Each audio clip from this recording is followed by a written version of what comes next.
So explain why we need so much copper now versus where we have historically. You kind of alluded to it in the fact that there's so much of it going into EVs and wind turbines. But are there talk to me about all the minerals and what's driving all this? Yeah, there's so many things. One is grid electrification in general.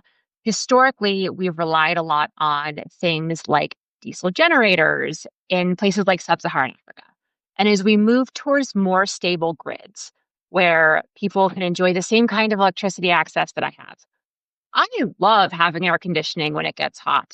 I love knowing that if I go into an emergency room, they will have lights and they will be able to put me on a respirator if I need it. That is a privilege that very, very few people in the world have had for the past 50 years. As the world moves to develop and get a lot of these middle class or developing world paradigms, that requires a great, great deal of electricity.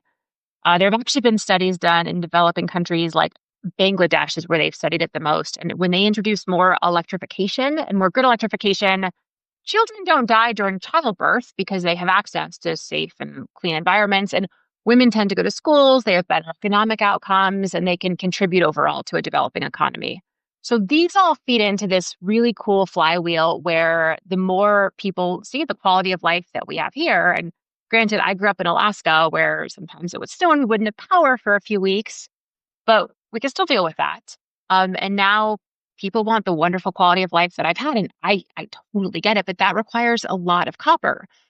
Also, data centers require copper.